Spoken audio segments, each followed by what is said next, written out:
Welcome back, Tribe. Have one here from Jordan Peterson. Why young women are more woke. What is the definition of woke? Well, the definition of woke, as I mentioned in the book, is the making sacred of historically marginalized race, gender, and sexual identity groups. That's it. That's the one-sentence definition. And that is also what I would say, what I would describe as the kind of big bang of our moral order. And out of that emerges a kind of very fuzzy folk ideology, which says, so these are the sacred groups. Those groups cannot be offended. So anything you say that might be interpreted by the most sensitive member of such a group as offensive marks you out as a blasphemer. You're profaning the sacred, you must be excommunicated, i.e. canceled. The other part of this is absolute equality in terms of prestigious positions and resources between these groups. So, for example, you can't have a race gap or a gender gap in terms of the boardroom, in terms of admittance to elite universities and so on. It's got to be zero. So equality plus emotional safety, these are the two pillars of this ideology. But the point I make is this ideology is not some kind of system like Lockean liberalism or even Marxism that is, it is more of a bottom-up empathizing rather than a top-down systematizing cognitive thing. It's much more emotional. We're attached concretely to the Black civil rights movement, to the indigenous, to the LGBT movements, and it's our romanticization and sympathy for these concrete groups that provides our meaning, and that's primary in the system. It's not a set of ideas like Marxism. It's actually a set of emotional attachments. And so this is very much emotional, and it's driven from the ground up. Okay, so let me ask you some questions about that. Okay, so I guess you pulled out two strings there. You did associate the system of ideas with liberal progressivism, let's say, starting in the early 20th century. But then you were also stressing the more emotional side of it. Let's call it the compassionate side. So I want to ask you, and you talked about it as bottom-up and emotion-driven. So it seems to me that there's the analysis of the woke phenomena has revealed a number of potentially fundamental causal elements. You pointed to liberal progressivism and compassion and the role of emotion, let's say. Other people have pointed to the role of like a kind of a meta-Marxism. So it's the Marxists, of course, divided the world into victim and victimizer, essentially on economic grounds. And the difference now is that same narrative seems to play out. There are victims and there are victimizers, but there is a number of dimensions along which that axis of inequality can reveal itself. And you talked about race, gender, and sexuality. There's other axes as well, but those are likely the primary ones. And then with regards to the emotional side, this is something I can't help wondering about, and no one is talking about it, and I can understand why. We did a series of studies that were published in 2016, which was pretty much when I left the university, so it never got completed. But we identified a group of ideas that hung together statistically that we called politically correct authoritarianism, deviated to some degree from, say, the liberal progressivist ethos, in that the people who adopted the set of ideas were perfectly willing to use compulsion and force, that being perhaps the primary distinction. The predictors that we found that determined whether or not people adopted those beliefs were, first of all, low verbal intelligence. That was a walloping predictor. And the second one was being female. And the third one was having a female temperament. And the fourth one was having ever taken even one politically correct course. And so one of the things I'm very curious about, I've been thinking that one of the things that we're seeing is the increased female domination of the university system, especially in the humanities and the social sciences. And I think there's a fundamental feminine ethos that's instinctive, that can be made more sophisticated with genuine education, but that has a proclivity to divide the world up into predators and infants. And woe betide you if you happen to fall into the predator camp. It's very tightly allied with the victim-victimizer narrative. And you do point out in your book that there is a predilection for women between the ages of 18 and 34, and this has been shown everywhere. They're way out of lockstep with every other demographic group, way more progressive, far more radically left, way more likely to identify, for example, to even claim that the Hamas terrorists are victims in some sense, which is just an absolute miracle of interpretation. So we've identified a number of streams. There's a Marxist influence. There's a postmodern influence, which we haven't talked about. There's a liberal progressive influence. There's an emotional influence. And then I don't know if you have any specific thoughts about how the increasing female domination, especially of the humanities and the social sciences, plays into that, because that's a major league cultural revolution. The fact that the universities are dominated, for example, administratively as well by females. And so I know that's a hell of a thing to ask you to talk about right off the bat. But I think that's actually really interesting, and I think it is a contributing factor, but I just want to sort of put in a couple of caveats. And the first is we only see this female effect amongst young people. So older women, we don't find greater support for cancel culture. It very much seems to be among young women. The second thing is, if you were to go back to 1970, for example, women were, there's a survey done every year in the U.S., HERI, Higher Education Research Institute, 100,000 freshmen, 18-year-olds entering American universities. In 1970, women were somewhat more conservative than men. 18-year-old women, 18-year-old men. And it's really not till 2004 we start to see those 18-year-old women starting to be more liberal than the men, and that's now widened to about 15 points. And so something's happened to women in the recent period. That's the first point to note. And the other thing is that FIRE, which is Foundation for Individual Rights and Expression, does an annual survey in the U.S., 55,000. So there's a lot of survey data in the book. I try and ground this as much as possible in the data. So they ask questions, for example, is it okay to shout down or block somebody from speaking? And on those questions, actually, especially using violence. I wonder how much this is tied to wealth and the opulence that the West has seen in, the recent years. Not only have women caught up to men in earning potential, spending power, job opportunities, but just all over society, advancements, everything, they've caught up and surpassed us. How much does the recent rise of wealth in the West, coupled with helicopter parenting, coupled with social engineering, the princess mentality, the men are kind of useless, the bumbling, fumbling, idiot husband, it seems to be like an economic factor, a cultural, like social engineering factor, these two things coming together that has spawned a new sort of mentality in these younger women, because he said by the data sets that older women don't hold these same beliefs.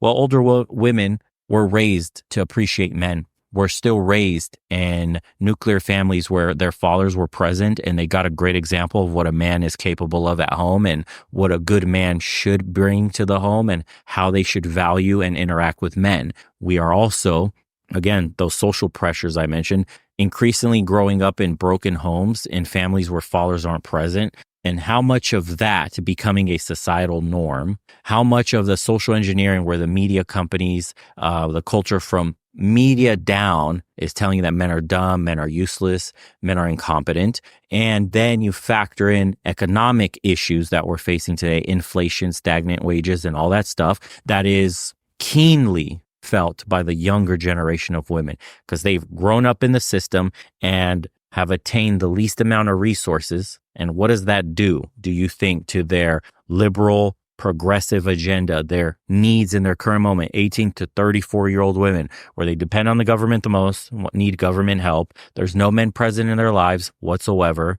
And so they're becoming increasingly authoritarian in their views. And because of the opulence and the wealth and not having anything to do that you're proud of, you have no calling because you have no family, no kids. You instead scratch that itch, that deep need as a woman for children and family with saving some group, right? The bleeding heart liberal. Let me save these minorities over here from their own problems, right? How much of this is intertwined in the younger? I think these are mainly the primary drivers for why these young women are the way they are. And of course, they're very impressionable and they go to college and could get brainwashed easiest. They do have the herd mentality. You know, women are the ones that get sold to all the time in advertisements because they vote by and they intake information through consensus without really questioning the data much. It's just if X amount of people think this, then it must be true. And that's good enough.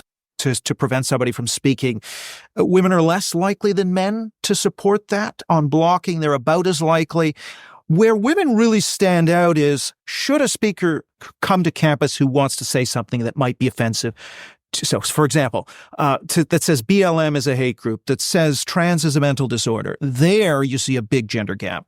And you see it also amongst Republican women, by the way, versus Republican men. So it seems like the attitude, there's the authoritarian, I want to do violence, which is, I think, not gendered, or it may even be somewhat more male. But there's this protective, I don't want anyone's feelings to be hurt. And that, I think, is more female. So I think there are some nuances here. What I would say, the way I think about it is women will tend to back up the whatever is the moral order.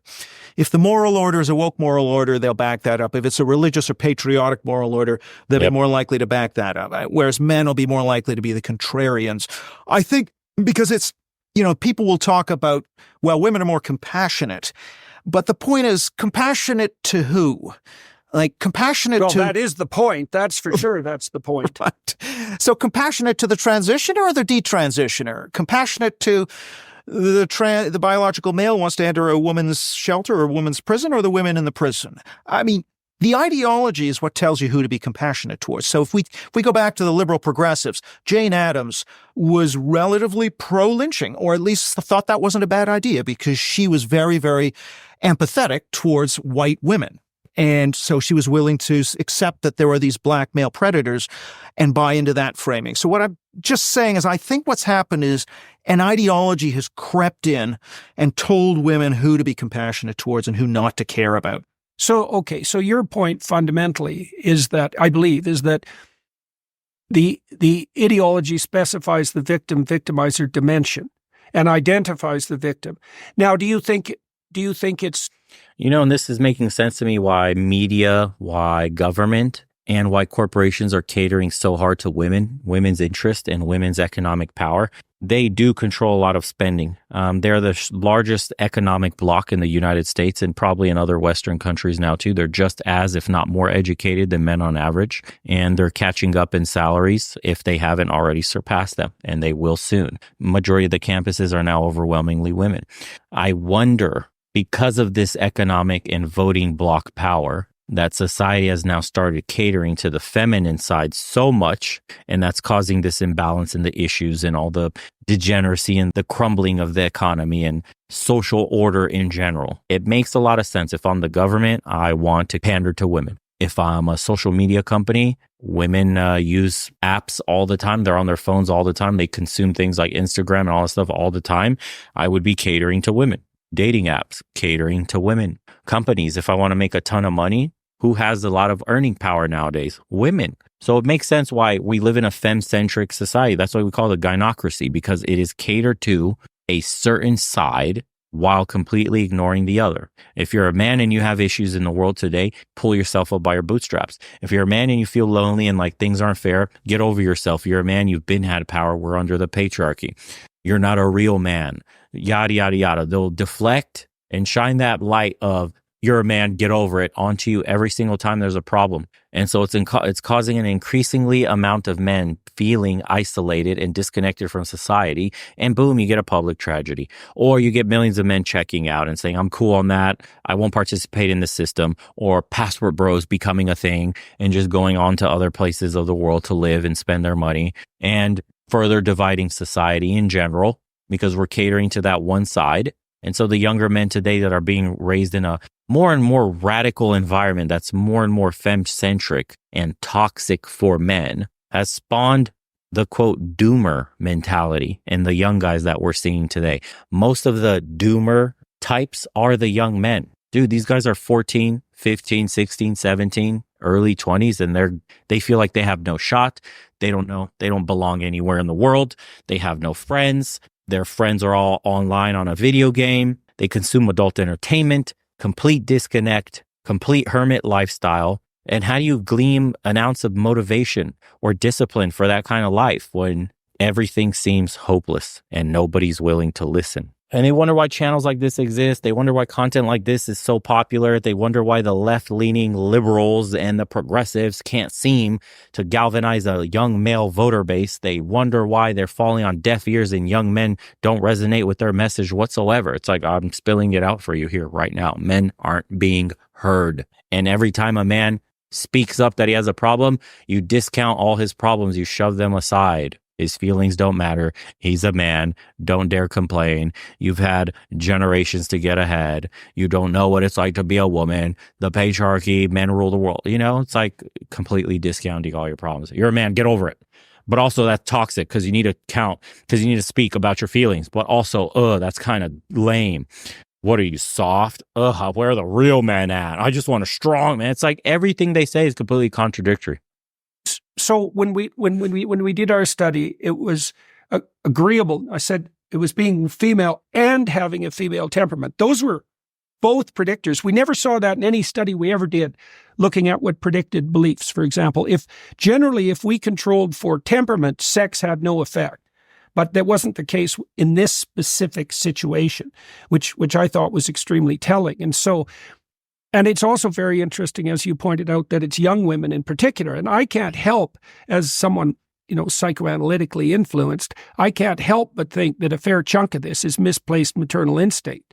I believe that young women who are by and large childless in the years when they shouldn't be.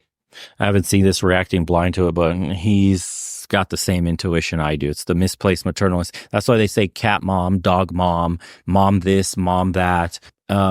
Women not having families or kids as young as they used to is causing them to feel lonely and without purpose in life. And so saving minorities is the next best thing they can virtue signal to find some form of meaning in their life. Of course, it comes from the affluent class of liberal women because they have everything. They don't need a man. They've been told they don't need a man. But the thing they want deep down inside is for a man to take care of them, for babies, to have a family. Can't do that. What can you do next? I'll go save these minorities over here. Bleeding heart liberals. Here they go. Savior complex. Are unbelievably sensitive. Well, let's talk about what happened in 2004. You said that's when women started to shift their political priorities. Now, I know from people who've been investigating this that TikTok is a particularly pernicious influence, especially with regards to the campus protests that are occurring right now.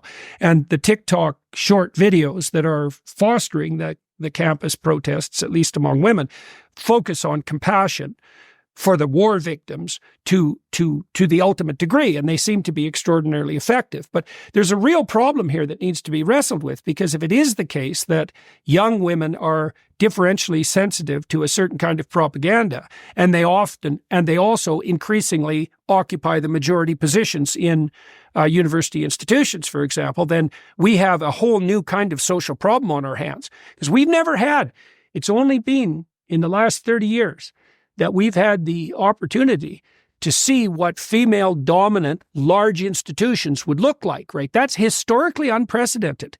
We have no idea what pathologies or advantages those systems might have. So what do you think happened in 2004? Like, why did the tide start to turn then? So my there's other data series that we can see changing. So political donations shifting towards the Democrats, for example, around roughly the same time. Now, political donations come for people who are highly educated, relatively well off, for example. I think what happens in the U.S. anyway is you get George W. Bush, who's more of a populist, not an elite-style conservative who's just about tax and spend, for example. And I actually think you see, he's also to some degree advancing the agenda of the religious right to some degree. I think this populist style cultural conservatism doesn't work as well with the elite opinion formers, and so they start to drift away in terms of political donations. And the if you like the kind of background, the ambient noise, the mood music that is coming through the elite institutions, the schools, the culture, just starts to turn against Republicans and conservatism, for example. So I actually think women are they kind of reflect what is the dominant ethos in a society, or at least the prestige ethos in a society. So if we actually swung the ethos against wokeism, I think women would be in the forefront of that. I don't think there's anything biological. So, I mean, I am more of a sociologist and a political scientist, so I tend to approach these things from a kind of sociology of emotions perspective, which says that ideas can tell you which emotions to turn off and which emotions to express. And now, of course, that's refracted through things like gender. So in this case, I think women will just back up and reinforce the dominant values, dominant ideology of the elites in a society.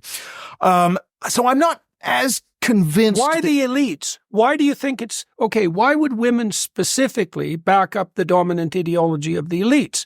Do you think that's a consequence of something like hypergamy, or what's your theory about that?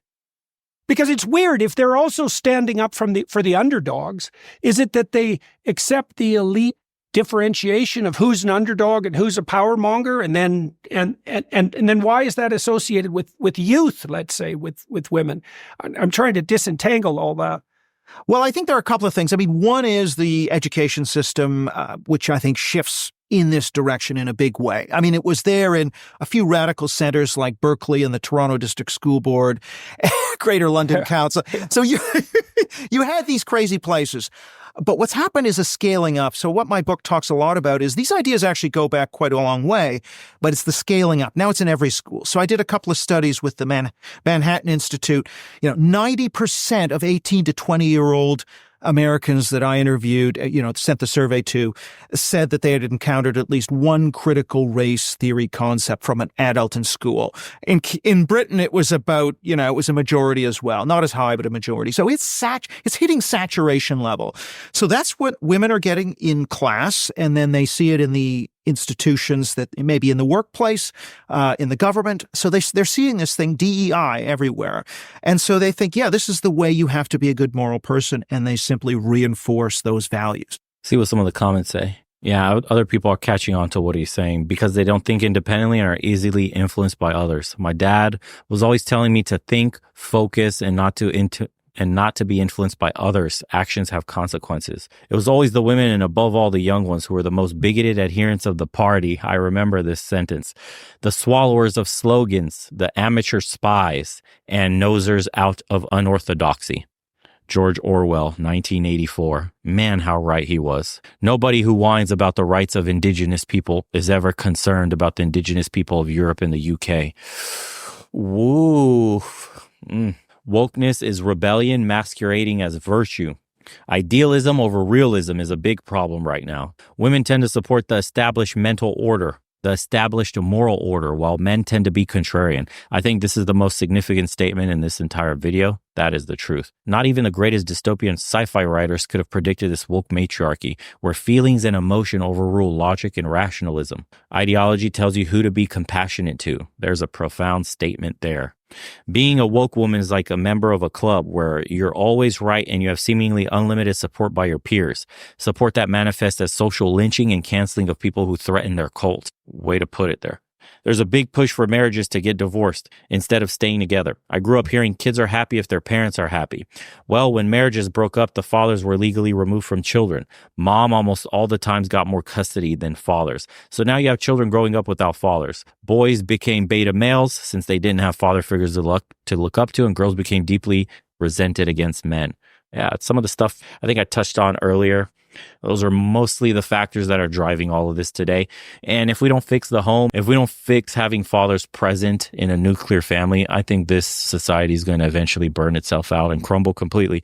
Whatever is going to be born of it after, because the conservatives, the religious are still having children, the progressives and the liberals aren't. Eventually, the balance of power will shift as more and more conservatives are the ones reproducing. But what time frame? What's the scaling of that? Obviously not during our lifetime, maybe not during of our children's lifetime. This is probably a 3, 4, 5, 6 generation thing where the United States may one day right itself. By then it would have lost being the global dominant power. American hegemony will be over. There's probably going to be huge periods of busts and depressions, complete reorganization of American society and its influence in the global, political space completely. All the military bases overseas being closed, us going back to being isolationist and minding our own business. And I don't know, man. America's on the way out I don't think there's a single person, like a president, like an election, like something that's going to save us all and bring America back to its glory days, baby. I think we have started down a hill where the ball cannot be stopped from rolling. It's inevitable that it will fail. What's born out of the ashes will be something like the Roman Empire. It's no longer an empire. It's just Italy. And it's a beautiful city. And you get to see some ruins of how beautiful it used to be. And that'll be America in its own modern way where, you know, kind of like Detroit. It's a has-been town. It used to be massive in its heyday when it was the global producer of cars and the richest city in the world. And you go look at what's left of Detroit and, you know, Steel City looks like shit. It's a ghetto. It's a shell of its former self. America may look like a shell of its former self. That's what you have to look forward to. Smart ones chase the trends and see where emerging economies are, where all the money's pooling, and that's where they go. And they live a perpetual, you know, peak lifestyle where government runs as it should. Public services are great. People are happy. Communities are safe. There's no crime, no violence, no homeless, yada, yada, yada. Until, you know, that society begins its downfall after they've gained money and turned woke. And, you know, the process repeats itself. Are we going to find a solution one day where we stop the process from repeating itself? That's ultimately the question we have, is how do we break the cycle that we're currently in? America hasn't broken the cycle. What's the next superpower? What's the next federation of nation states that are going to finally break it? I don't know. Won't be during our lifetime. But one day, hundreds of years from now, they may pull this video out and go, damn, he got that right, he got that wrong. If only he could see. I wish I could see what the future looks like. It'll be so interesting. Anyways, I'll see you guys on the next one.